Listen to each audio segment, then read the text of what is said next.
quoted Damon Jenkins, "Black Lives Matter and the proclamation should recognize that. Black people are systematically mistreated and marginalized, and the proclamation should recognize that. Why? A lack of education, a lack of awareness, and a lack of empathy fuel mistreatment. I am Black, and for that reason I'm scared of police. Why? Because I have been detained and mistreated. For the reason that they give me is, quote, I fit the description. Because when I get pulled over, the first question is, are you on probation or parole? Black people are disproportionately arrested, incarcerated, and killed by police. Even as a lawyer, I am treated differently because I am Black. I'm sure the mayor recognizes how sacred the courtroom is. Everyone should be treated the same in the courtroom. I'm a criminal defense attorney. I see every day that people are not treated the same. Statistics show that people are not treated the same. I personally have been in the courtroom and have been treated differently based on my race. I have regularly been mistaken for a criminal defendant based on the way I look. I am sure that any other lawyer that does not look like me has not had that experience. When I talk to other lawyers that don't look like me, that don't have the same skin color as me, they haven't had that experience, either with the police or in the courtroom. So I ask that Camarillo recognize that Black people are treated differently. And I want Camarillo to recognize that they can make a difference in people's lives. I also represent the Black lawyers of Ventura County, and we are a diverse group that wants to make positive change in our community. We commend Camarillo for the idea of making a proclamation, but more must be done. We spoke to the Oxnard City Council. They made a declaration that Black Lives Matter. I'd like to see Camarillo do something like that. We spoke to Oxnard and Oxnard Police Department, and that same meeting changed some of their policies. I want Camarillo to recognize that Black Lives Matter and recognize that we are mistreated based on the color of our skin. I want Camarillo to recognize that my life matters. I want Camarillo to recognize that I've been treated differently based on my skin color. I want Camarillo to recognize that my son's life matters. Proactive steps need to be taken by Camarillo in order to ensure that my son... 3 minutes are up. Thank you very much for your... Thank you. My name is Heather Hawes, and I live in Camarillo, and I am white. I moved to California for a job in this area about 3 years ago. And with nothing to tie us to a particular city, my husband and I had the freedom to choose which community we would call home. We chose Camarillo for all of the reasons that people love it. We've made a home here, and I don't plan to leave, just like Councilmember Mulchay. That's just one of the reasons I wanted to speak to you today about items 19B and C on your agenda. This is my community, and I care about how we treat others. Now is the right time to adopt a resolution supporting racial equality and denouncing racial injustice. It is not enough to say that we're not racist. It is necessary, completely necessary, to declare that Black Lives Matter. We must use those exact words. We must support this movement. This is what our neighbors and friends in the African American community have asked us to say, and we need to make sure they hear us. We need to say that Black Lives Matter proudly and loudly. We need to pass Councilmember Santangelo's resolution. But making those statements is not enough, which is why this issue is very closely related to 19C, reviewing the Sheriff County's contract. And while I expect this is something that you're doing on a regular basis as my elected officials, it is more critical now. We must take direct action to back up our claims of anti-racism. We must look at how we spend our money and what actions we direct our law enforcement officers to take on our behalf. This is not an anti-police stance, and the mayor should not get hung up on the word defund. This is a stance that says we should be thoughtful about how we spend money and time so that our citizens get the best possible services and care. I have an elderly neighbor whose family members live mostly out of town, and because of this, they do frequent wellness checks, and each time multiple members of the Sheriff's Department arrive, simply to ensure that my neighbor is alive. They are friendly, and I appreciate their service. But is this the best use of their time?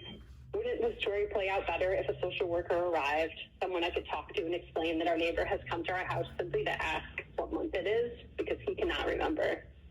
Someone who would be armed with the mission, skills, and resources to get him the help he needs and end this costly cycle of wellness checks. This is a very simple example that doesn't even touch on the need to ensure that our officers have the right training to deal with the racially charged encounters and ensure that everyone walks away alive. I need you to consider all of this when you're reviewing this contract. I want to close with a quote from Maya Angelou that has been speaking to me lately.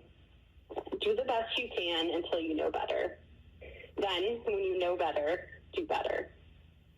We know better. We know this is the right time to pronounce that Black Lives Matter and to take concrete actions toward making this city where residents feel safe and everyone can flourish. And I'm looking for you to do the best you can, and now that you know, to do better. Thank you. Okay. I do not believe in defunding the police. One of my main issues is with Charlotte Craven. She wrote a letter to the Citizen Journal. It was very toxic, calling the area Camarillo. People who live in Berry Street and Raymer Street a barrio. You know, in Nazi Germany, in Warsaw, they used to call it ghetto. You should not define people that way. There is no reason to bring that up. In fact, Mr. Kildee, on his Facebook account, has a quote from Ms. Craven from 2016 calling a person lying and underhanded. It's wrong. Mr. Kildee, you should say something, and you shouldn't be hiding it. You should speak up, and that's wrong. That's your district. Mr. Tremblay, you should speak up. You've been silent on the issue, too. Nothing from you. The bottom line is this. We've heard a lot tonight, but we need is a written policy by the city of Camarillo saying no chokeholds, okay? And then the next policy we should have any officer that abuses a citizen should be removed, go through a process and removed. It should be reported within 24 hours by the police chief. Those are two solid policies. It doesn't blame the police, but if an officer does get out of control, we have a written policy. The city council for years always wants to talk, but this is an easy thing that's gone around the country. All around the country, we hear the same thing. City councils don't have written policies for police departments. This is simple. Two simple policies. No chokeholds, and any officer involved in a dispute with a resident that causes any kind of action should be reported by the police chief within 24 hours. That is a simple way to solve it. But around the country, we haven't seen anything like that. So what we need is two written policies. Simple, doesn't blame the police, you support the police. But if you have a rogue officer, you have a policy in place.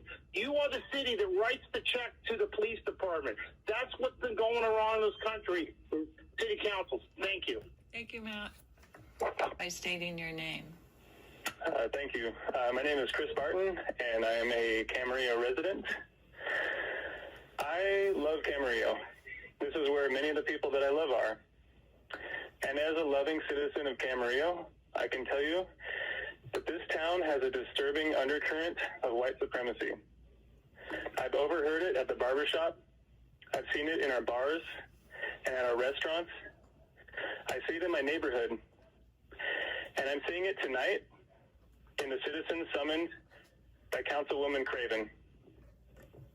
This is not something that we as a community and a city should tolerate. Mayor Tremblay and Councilwoman Craven's refusal to acknowledge the well-documented inequities and discrimination that our black neighbors face emboldens and affirms the racist undercurrent in the city. Black lives matter. No one is saying all lives don't matter.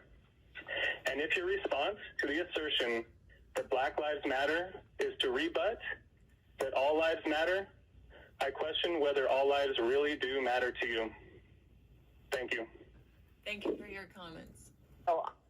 My name is Caitlin Selleck, and way earlier in the meeting, maybe 3 hours ago, a caller, I think he was put into the wrong section, said that policing was created to help and protect people. And that statement is 100% false, okay? as Vice Mayor Centelejo mentioned, the first form of policing in the U.S. took form as slavery patrol back in 1704, okay? Their job was to chase down enslaved people who have escaped and to punish them. So when slavery was finally outlawed, slave patrol evolved into modern-day policing. So I just wanted to correct that caller's huge mistake that policing was not created to protect people. Policing was created to keep Black people enslaved. That is the definition of institutionalized racism. And you can probably guess where I'm going to go with this. I am in favor of defunding the police and reinvesting into social services and resources for Black people, for Indigenous people, and for people of color in Camarillo. The fact is, the police disproportionately incarcerate and kill Black and Latinx people. And in Camarillo, half of the city budget is spent on policing. I'm going to repeat that. Half of the city's budget is spent on a racist institution. And in order to fund this fundamentally racist institution, the city of Camarillo has slashed funding for things like education for years. And that is the real threat to public safety, not the defunding of police. Men and women with badges and guns who aren't even wearing face masks during this pandemic aren't the protection we need. We need social services and mental health care. In 2015, Bryant Duncan called 911 when he was suicidal. He was shot and killed in Camarillo by a police officer. Bryant Duncan needed a helping hand, not a gun in his face. I ask that Camarillo leadership take a stand in support of equal rights.